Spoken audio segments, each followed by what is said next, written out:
This channel does not promote any violent, harmful, or illegal activities. All content provided by this channel is meant for an educational purpose only.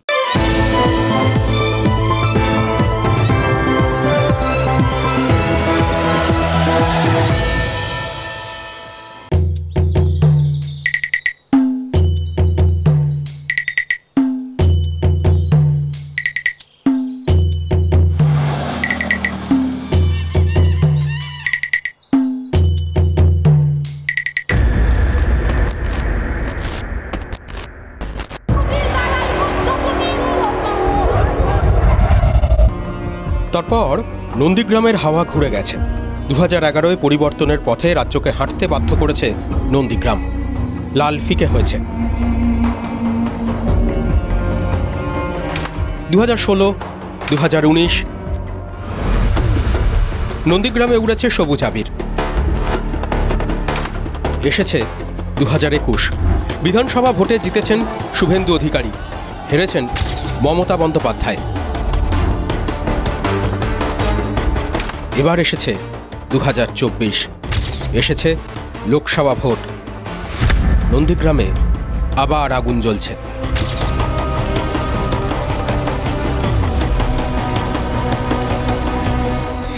বুধবার রাতে খুন হয়েছেন রতিবালা আরি। দলীয় কর্মীর মায়ের খুনে তৃণমূলকে দুষছে বিজেপি। নেতারা ফুঁসছেন। 11টাকে ঘরছাড়া করেছি। তৃণমূল কংগ্রেসের নেতৃত্বদেরকে কেসে ফাঁসানোর জন্য একটা রণকৌশল করেছেন, এটা বিজেপি। আর নন্দীগ্রাম, এইটা কি রাজনীতি?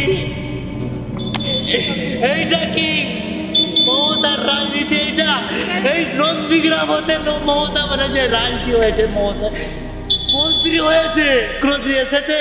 জয়ের উচ্ছ্বাস আর কান্নার রোল, কারোর জয়ের হুল্লোড়ে কারোর কান্নার রোলটা যেন গা শোয়া হয়ে গেছে, জানেন তো। এই তার মধ্যেই মনে হচ্ছিল রাজীবা সিনহা কি আজ রাজীব কুমারের দিকে তাকিয়ে বিদ্রুপের হাসি হাসছেন।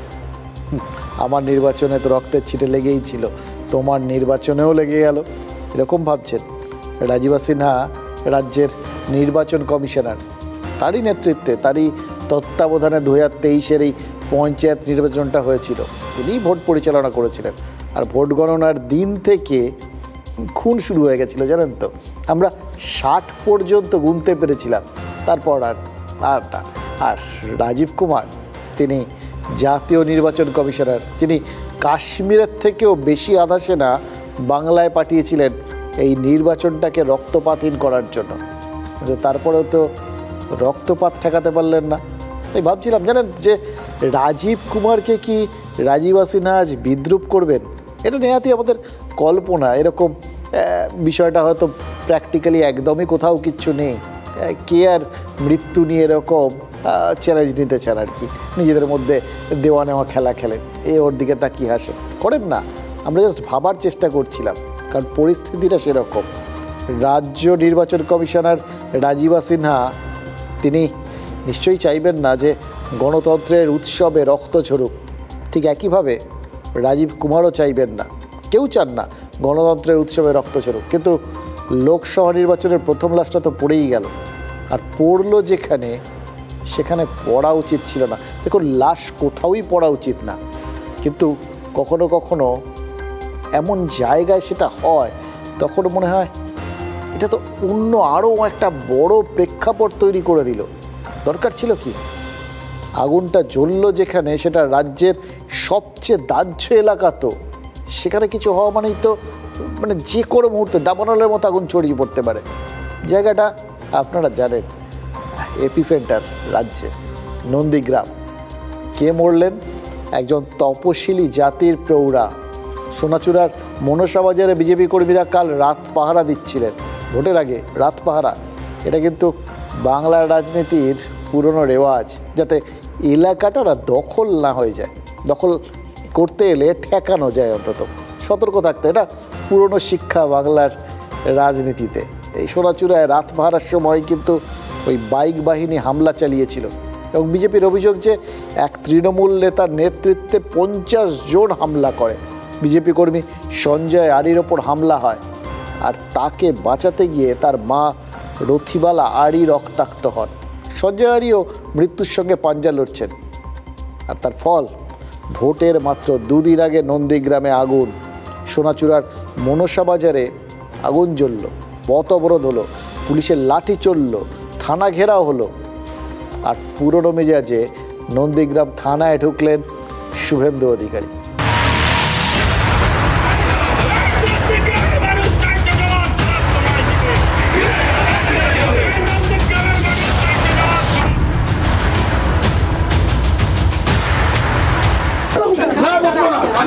আপনারা খুনিদের সঙ্গে খুনি মিটিং করেছেন, শামসুল এবং আল রাজি সঙ্গে।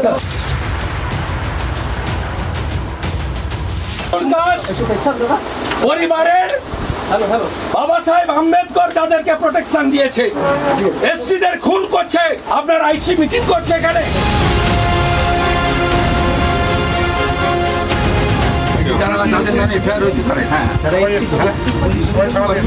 হ্যাঁ, তাদেরকে বের করে দিয়েছে তারা। খুনিদের সঙ্গে মিটিং করছে 1 ঘন্টা আগে, 12:30টার সময়।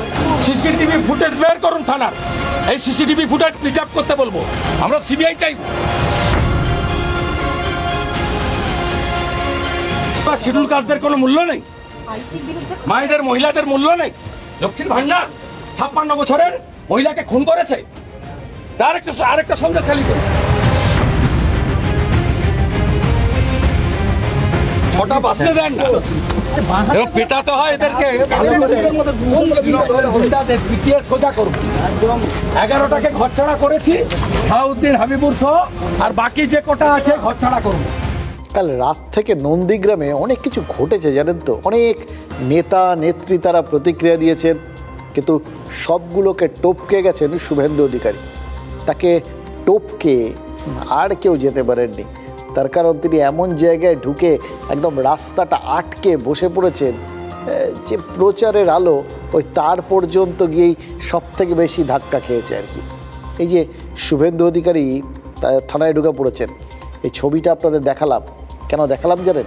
কারণ পরশু দিন তমলুক লোকসভা কেন্দ্রে ভোট, মানুষ বুথে ভোট দেবেন, কিন্তু শুভেন্দু কি জানেন? তিনি জানেন ভোট যুদ্ধটা শুরু হয়ে গেছে। আর এই কেন্দ্রের ভোট যুদ্ধটা তিনি শুরু করলেন এই নন্দীগ্রাম থানাতেই। আসলে জাত খেলোয়াড়রা ঠিক সময় জাত চিনিয়ে দেন, জ্বলে ওঠেন আর কি। এবার তারা জানেন যে কখন জ্বলে উঠে প্রতিপক্ষর গায়ে আগুন লাগিয়ে দিতে হয়, জ্বলুনি ধরিয়ে দিতে হয়। শুভেন্দু অধিকারী স্বীকার করবেন না, কিন্তু তার চলাফেরায় এবং তার স্ট্র্যাটেজিতে অবিকল মমতা বন্দ্যোপাধ্যায়ের ছায়া। খেয়াল করে দেখুন, আপনারা মিল খুঁজে পাবেন। এই যে থানায় ঢুকেই অভিযোগ করলেন, অভিযুক্তর সঙ্গে থানার ইন্সপেক্টর ইনচার্জ বৈঠক করেছেন। নন্দীগ্রাম থানার আইসি অনুপম মণ্ডল থানায় দাঁড়িয়ে এই কথাটা কেন বললেন শুভেন্দু? আসলে থানায় দাঁড়িয়ে পুলিশকে কাঠগোড়ায় তোলার অনেক সুবিধা আছে তো। পুলিশকে তো শুরুতেই একদম চাপে ফেলে দেওয়া হলো। এটা বলে জানেন তো, যারা ওই কমব্যাট করেন, ক্লোজ কমব্যাট করেন আর কি, মানে হাতাহাতি করেন, মানে যারা ক্যারাটে শেখেন বা যারা ওই বিভিন্ন সামরিক বাহিনীতে যখন তাদের ওই খালি হাতে লড়াইটা শেখানো হয়, তখন বলা হয় যে প্রথমেই এমন একটা জায়গায় আঘাত করতে হবে যাতে প্রতিপক্ষর যাবতীয় রক্ষণটা নড়বড়ে হয়ে যায়, হতভম্ব হয়ে যায়, সেখানেই লড়াইটা শেষ। শুভেন্দু সেটাই করলেন। প্রথমেই সরাসরি গিয়ে এমন একটা অভিযোগ তুললেন, পুলিশ কি বলবে? তাদের বিরুদ্ধে অভিযুক্তর সঙ্গে মিটিং করার অভিযোগ তুলছেন বিরোধী দল নেতা, অত ক্যামেরার সামনে, তাদের তো হতচকিত হয়ে যাওয়ারই কথা। এবার তারপর কি বললেন? তপশিলি জাতির একজন মহিলাকে হত্যা করা হয়েছে, তপশিলি জাতির একজন মাকে হত্যা করা হয়েছে, এবং সঙ্গে জুড়ে দিলেন সন্দেশখালির মতো সন্দেশখালি হতে দেবেন না। পরপর প্রত্যেকটা কথার পেছনে একটা রাজনৈতিক তাৎপর্য রয়েছে, একটা সুনির্দিষ্ট স্ট্র্যাটেজি রয়েছে, এবং এই স্ট্র্যাটেজি আমাদের চেনা, আমরা দেখেছি, অতীতে দেখেছি, বারবার দেখেছি। এই যে প্রথমে বললাম থানার আইসির ওপর এরকম একটা চাপ সৃষ্টি করলেন, সরাসরি কমিশনের কাছে থানার আইসিকে সরানোর দাবি করবেন বলে জানালেন। এবার সেটা যদি নাও হয়, নন্দীগ্রাম থানার পুলিশ তো এবার চাপে থাকবে। তার উপরে এরকম বারবার ক্যামেরার সামনে ওই মৃতার তপশিলি পরিচয়টাই বলে দিলেন। দেখুন, নামটাম বলেনি, কার মা, কিভাবে মৃত্যু, কিচ্ছু বলেনি। বারবার বললেন একজন তপশিলি মহিলার, তপশিলি মার মৃত্যু হয়েছে, খুন করা হয়েছে তাকে। এবার মমতা বন্দ্যোপাধ্যায় গত কয়েকদিন ধরে দাবি করে চলেছেন যে বিজেপি ক্ষমতায় এলে অভিন্ন দেওয়ানি বিধি চালু হবে এবং তপশিলি জাতি আর উপজাতির সংরক্ষণ তুলে দেওয়া হবে। অর্থাৎ তিনি এই প্রচারের মাধ্যমে তপশিলি জাতি বা উপজাতিদের একটা বার্তা দিচ্ছিলেন, তার দিকে টানছিলেন। ঠিক সেখান থেকে ধরলেন শুভেন্দু। মোদি, অমিত শাহ এবং বিজেপির আইটি সেলের হাতে অস্ত্র তুলে দিলেন তিনি। ওই জন্য বারবার করে বললেন তপশিলি জাতির বৃদ্ধাকে খুন করেছে তৃণমূল কংগ্রেস, এবং তার সঙ্গে বললেন সন্দেশখালি হতে দেবেন না, সন্দেশখালি বানাতে চাইছে। সবকটা জুড়ে দেওয়ার মধ্যে সন্দেশখালির কথাটা যেই মুহূর্তে বললেন, একদিকে বললেন তপশিলি মহিলা, অন্যদিকে সন্দেশখালি, এবং সেটা হতে দেবেন না, সেটা করা হচ্ছে, মানে ওই রকম নির্যাতন এখানে হচ্ছে, এটা বলে যেরকম ওখানে গিয়ে সন্দেশখালিকে নিয়ে এলেন, ঠিক একইভাবে নন্দীগ্রামকে নিয়ে চলে গেলেন সন্দেশখালিতে। বাংলার রাজনীতিতে এই দুটোই তো এখন এপিসেন্টার হয়ে গেছে, মানে সমস্ত কিছু কর্মকাণ্ডের ধাত্রীভূমি, বিদ্রোহের ধাত্রীভূমি। নন্দীগ্রাম ছিল, পরবর্তী ক্ষেত্রেও হয়েছে, আর সন্দেশখালি তো সদ্য। দুটোকে মিলিয়ে দিলেন, এক সূত্রে বেঁধে দিলেন। একসঙ্গে যদি দুটো শক্তি মিলে যায় তার জোর বেড়ে যায়। কিন্তু পরিসংখ্যান কি বলছে জানেন? এই পূর্ব মেদিনীপুরের একাধিক বিধানসভায় তপশিলি জাতি আর তপশিলি উপজাতিদের ভোটটা ফ্যাক্টর, এখানে এটাই ফ্যাক্টর। নন্দীগ্রামের 2 ব্লক মিলিয়ে তপশিলি ভোটারের সংখ্যা 17.35%, বেশ ভালো। ডিসাইডিং ফ্যাক্টর এরা হতেই পারেন। খেজুরিতে তপশিলি ভোটারের সংখ্যাটা সব থেকে বেশি, প্রায় 33.76%। এটা ছাড়াও ভগবানপুর বা কাঁথি সব জায়গাতেই কিন্তু তপশিলি জাতিভুক্ত ভোটারের অনুপাত ওই গড়ে 15% কাছাকাছি। এর সঙ্গে শুভেন্দু জুড়ে দিলেন সন্দেশখালি। তৃণমূলের অস্ত্র যদি হয় লক্ষ্মীর ভাণ্ডার, তৃণমূলের দুর্বলতা হচ্ছে সন্দেশখালির অভিযোগগুলো, নারী সুরক্ষা নিয়ে অভিযোগ তোলা। গোটা রাজ্যের জন্য এটা কিন্তু বার্তা চলে গেছে, গোটা দেশের কাছে সন্দেশখালি উঠে এসছে। এটাকে তারা বারবার ওই জন্য কমব্যাট করার চেষ্টা করেছেন, প্রতিহত করার চেষ্টা করেছেন, কোথাও গিয়ে প্রত্যাঘাত করার চেষ্টা করেছে তৃণমূল, অন্য সব জায়গায় ছেড়ে দিয়ে। তার কারণ এটার গোড়ায় যদি আঘাত করা যায় তাহলে এমন একটা অভিযোগকে থামিয়ে দেওয়া যাবে, যাদের সম্পর্কে একটা নির্যাতনের অভিযোগ উঠছে তারাই তো তৃণমূলের সব থেকে বড় ভোট ব্যাংক। তাদের যাতে কোনোভাবে মনের মধ্যে অন্য দোলাচল সৃষ্টি না হয়, তারা যাতে সরে না যান, সেই জন্যই তৃণমূলের কাছে খুব জরুরি এই সন্দেশখালির বিষয়টাকে থামিয়ে দেওয়া।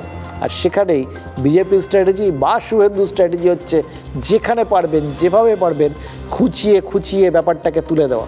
দেখুন, এবারের নির্বাচনে প্রথম 4 দফায় মহিলা ভোটদানের হার লক্ষণীয়ভাবে বেশি ছিল।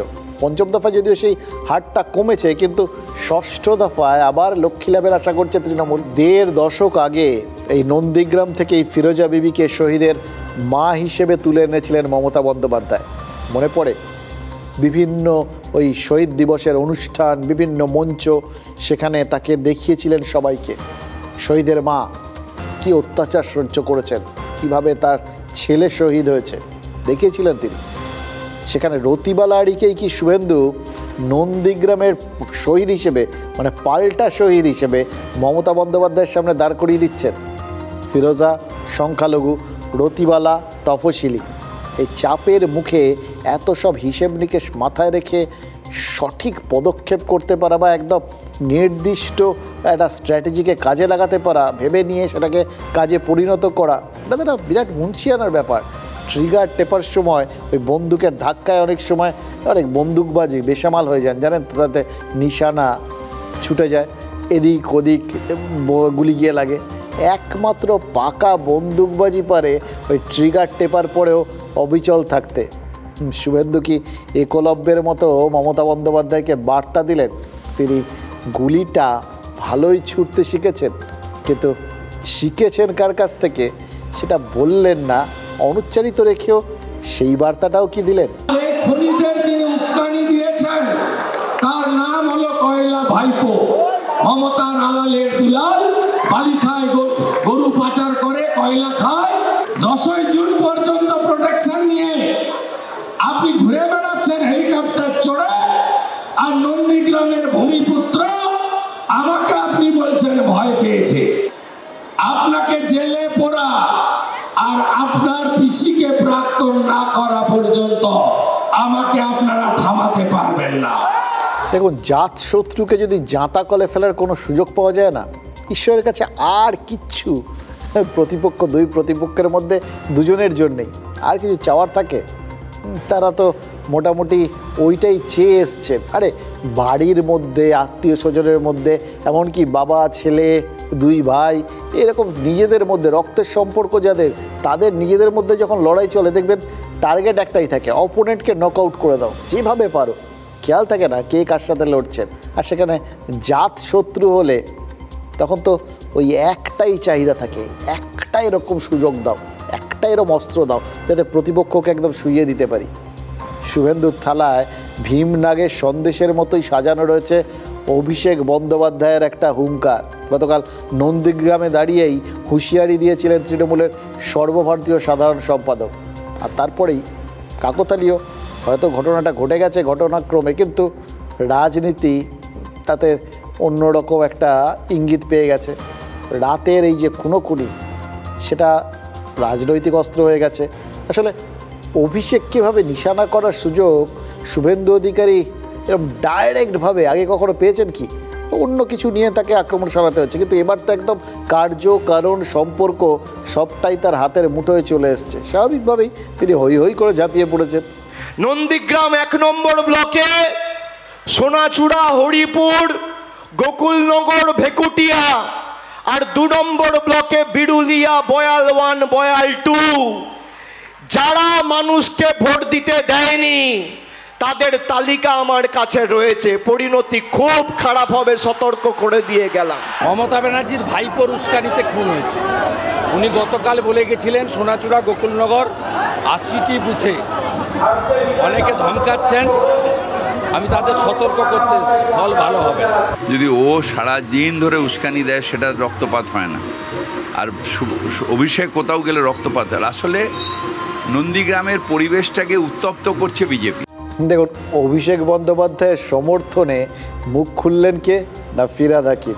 এটা একটা ইদানিংকালে চোখ কপালে তোলার মতোই বিষয় বটে। এতদিন ভোট প্রচারে আক্রমণ বা রক্ষণ কোনোটাতেই কিন্তু ফিরহাদ হাকিমকে দেখা যায়নি, কিন্তু তার রক্ষণটাও কি খুব শক্তপোক্ত হলো? মনে হলো যা বললেন, আসলে যেটা বললেন তার মধ্যেই কোথাও যেন এটা ভেতরে ভেতরে হয়তো তিনি নিজেকে বলছিলেন বা নিজে হয়তো বুঝতেও পারছিলেন কাকতালীয়ভাবেই হয়তো ঘটে গেছে, অথবা কার্যকারণ সম্পর্কটা আপনা থেকেই হয়তো এসে গেছে। কিন্তু এসে তো গেছে, এবং সেটা এমনভাবে এসছে, ওই বক্তব্য আর তারপরের ঘটনা, এটা যে শুভেন্দু অধিকারীকে বিরাটভাবে উৎসাহিত করবে, তারাতে অস্ত্র তুলে দেবে, বা তারা যদি এরকম পেতেন এই অস্ত্রটা অবশ্যই ব্যবহার করতেন, একইভাবে ব্যবহার করতেন। আমি নিশ্চিত মনে মনে ববি হাকিম কিন্তু সেটা ভাবছেন। আর নিজেই নিজেকে অবশ্য তিনি বলেন যে পুরনো দিনের রাজনীতিক, পুরনো ঘরানার রাজনীতি করেন, তার ফলে অভিজ্ঞতা প্রচুর আছে। তার মনে এই বিষয়গুলো বুঝতে বা অঙ্ক কষতে বিন্দুমাত্র দেরি হবে না। আর তারও কি মনে নেই পুরনো সেই দিনের কথা? 17 বছর আগেই নন্দীগ্রামেই তো সিপিআইএমের চাকা বসে গিয়েছিল, মনে নেই? ভূমি উচ্ছেদ প্রতিরোধ কমিটির বিক্ষোভে তখন নন্দীগ্রাম পুলিশ শূন্য। তখন প্রবীণ সিপিআইএম নেতা নন্দীগ্রামকে অবরুদ্ধ করে লাইফ হেল করে দেওয়ার কথা বলেছিলেন। আর তারপর যা হয়েছিল তার ফল ওই বললাম, আজকের সাথে কি ঐতিহাসিক মিল। লাইফ ফেল হয়ে যাবে। সেই সময় স্বভাবসিদ্ধ ভঙ্গিতে এই কথাটা বলে ফেলেছিলেন বিনয় কুমার। ভাবেননি নিশ্চয়ই যে তারপর নন্দীগ্রামে এতজন মানুষ মারা যাবেন। কিন্তু তখন যখন ঘটে গেল ঘটনাটা, তখন তো এই বক্তব্যটাই অস্ত্র হয়ে গেল। এই বিনয় কুমারের এই মন্তব্যকে হাতিয়ার করতে তো তৃণমূলের তখন ভুল হয়নি।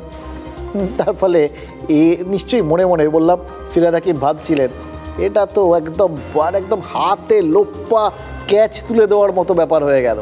অথবা গত বিধানসভা নির্বাচনের আগে সেই সময় কী হয়েছিল খেয়াল করে দেখুন, পেট্রোলের মূল্যবৃদ্ধির প্রতিবাদে ববি হাকিমের সাথে ইলেকট্রিক বাইকে চড়ে নবান্নে গিয়েছিলেন মমতা বন্দ্যোপাধ্যায়। ফেরার সময় নিজে স্কুটি চালাতে গিয়ে একটুখানি হড়কে গেছিলেন। নির্বাচনী প্রচারে নরেন্দ্র মোদী তখন ঠাট্টা করে কি বলেছিলেন দেখুন আবার নন্দীগ্রামে গিয়ে চোট লাগাবেন না, ঠাট্টার ছলে বলা, কিন্তু মানে কাকতালীয়ভাবে ঘটনাটা ঘটে গেল। আর নন্দীগ্রামে যখন মমতা বন্দ্যোপাধ্যায়ের পায়ে সত্যিই চোট লাগলো তখন মোদির বিরুদ্ধে কমিশনে চলে গেছিল তৃণমূল। অভিষেক বন্দ্যোপাধ্যায়ের মন্তব্যের পরেও এবার যদি বিজেপি কমিশনে চলে যায় অবাক হওয়ার কিছু থাকবে না।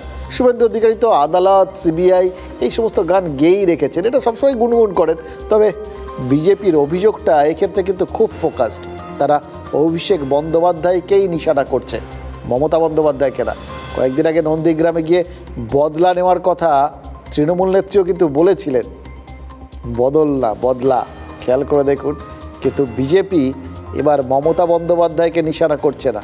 আসলে একসঙ্গে দুটো টার্গেট স্থির করলে না মিস করে ফেলার সম্ভাবনাটা সব থেকে বেশি থাকে। তাই আপাতত শুভেন্দু অধিকারী একদম টাটকা রিলেট করার মতো করে অভিষেক বন্দ্যোপাধ্যায়কে টার্গেট করতে পেরেই মনে হচ্ছে খুব খুশি।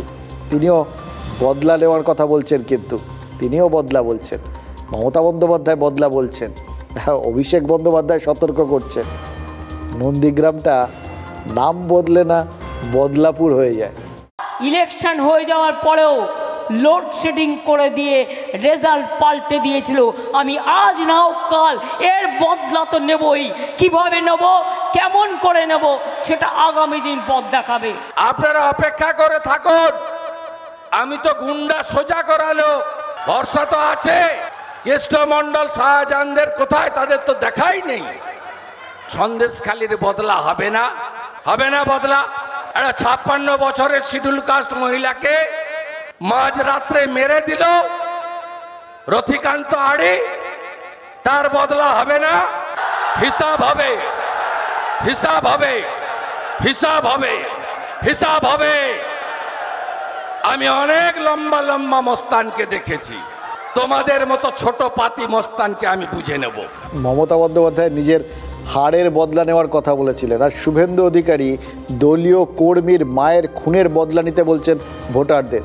দুপক্ষই বদলার কথা বলছেন।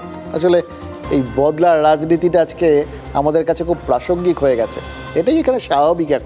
এখন ওই গণতন্ত্রের উৎসব হয় না, জানেন তো, আসলে যুদ্ধ হয়। আমরা মাঝখানটা একটু কোথাও গিয়ে স্বাদ বদল হচ্ছিল, অথবা দুপক্ষই প্রস্তুতি নিচ্ছিল। অনেক লম্বা অনেকগুলো ফেজ, তো 7টা ফেজ, সব কটাতেই কি ঝাঁপিয়ে পড়া যায় নাকি? তাহলে তো শক্তিক্ষয় হয়ে যেতে পারে। তাই প্রত্যেকে সঠিক সময়ের জন্য অপেক্ষা করছিল। সেটাই কি শুরু হয়ে গেল? মানে আমাদের দুর্দশার সময়, আমাদের আতঙ্কের সময়। আজ দিনভর নন্দীগ্রামে কিন্তু অ্যাক্টিভ রইলেন শুভেন্দু অধিকারী। তৃণমূলের নিচু স্তরের নেতারা খুবই মিহি গলায় বিজেপির গোষ্ঠী কোন্দলের অভিযোগ তুললেন বটে, কিন্তু হেড অফিস থেকে পাল্টা চক্রান্তের অভিযোগ সেটা শোনা গেল না। ভাঙড়ে অভিষেক বন্দ্যোপাধ্যায় সভা করলেন, কিন্তু একবারও নন্দীগ্রামের নাম উচ্চারণ করলেন না। কলকাতা উত্তরের প্রার্থী সুদীপ বন্দ্যোপাধ্যায়ের সমর্থনে মমতা বন্দ্যোপাধ্যায় সভা করলেন, তিনিও নন্দীগ্রামের নাম নিলেন না। কয়েকদিন আগে বলেছিলেন, তো এদিন কেউ বললেন না। তাদেরও কি মনে মনে ওই ব্যাপারটাই কাজ করছিল, যেটা হয়তো ফিরহাদ হাকিম মনে মনে ভেবেছেন, তারাও কি সেরকমই ভাবছিলেন? যতবার এক্ষেত্রে নন্দীগ্রামের নাম আসবে আরও বেশি করে শুভেন্দুর অধিকারীর হাতে অস্ত্র তুলে দেওয়া হবে। আপাতত এইটাতে এড়িয়ে যাওয়াটাই ভালো। দেখুন, বিকেলের দিকে নন্দীগ্রামে গেছিলেন ওই তৃণমূলের প্রতিনিধিরা, তাদের গো ব্যাক স্লোগান শুনতে হয়েছে। শুভেন্দু অধিকারী সন্দেশখালীর সঙ্গে নন্দীগ্রামের বদলাকে জুড়ে দিয়েছেন।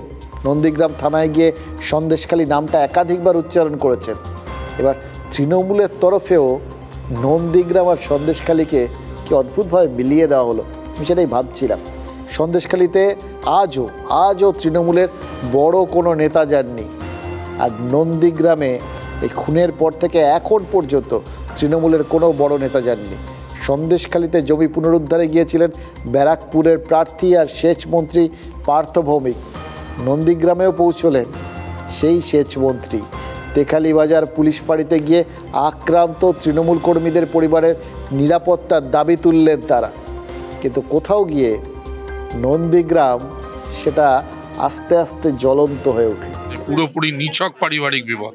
সেই পারিবারিক বিবাদকে কেন্দ্র করে দুই পক্ষই বিজেপি, যারা মেরেছে তারাও বিজেপি, যারা মার খেয়েছে তারাও বিজেপি। এই জায়গায় আদি নব্য বিজেপির লড়াই। পারিবারিক ঘটনা, তাহলে মারা হয়েছে কেন রাতের বেলা? বিজেপির দুই গোষ্ঠীর মধ্যে দ্বন্দ্ব, ওরা নিজেরাই পুরো মিথ্যা কথা, পুরো মিথ্যা কথা বলেছে, ওদের ফাঁসি দায়ী। অভিষেক ব্যানার্জি কোনো প্ররোচনামূলক বক্তব্য রাখেনি, সে প্রতিরোধ এবং প্রতিবাদ করতে বলেছে, যে কোনো আক্রমণ করতে এলে প্রতিরোধ করো, প্রতিবাদ করো। সোনাচূড়া যেহেতু টোটালটাই বিজেপির কন্ট্রোলে, এই সোনাচূড়া কার হাতে থাকবে এই নিয়ে আদি নব্য বিজেপির লড়াই। যে এলাকায় ঘটনাটা ঘটেছে সাউথখালি মনসাবাজার, সেই অঞ্চলটা বিজেপির, তার প্রত্যেকটা মেম্বার হচ্ছে বিজেপির, সেখানে আমাদের একটা ঝান্ডা বাঁধানোর লোক নেই। ভারতীয় জনতা পার্টি বুঝে গেছে তাদের পায়ের তলার জমি শক্ত নয়, তাদের আলগা হয়ে গেছে, জনসমর্থন নেই, এবং সেইখান থেকে তারা কালকের এই স্বতঃস্ফূর্ত অভিষেক বন্দ্যোপাধ্যায়ের সভা দেখার পর তারা বুঝতে পেরেছে যদি সত্যিকারের ভোট হয় তাহলে কি অবস্থা হবে।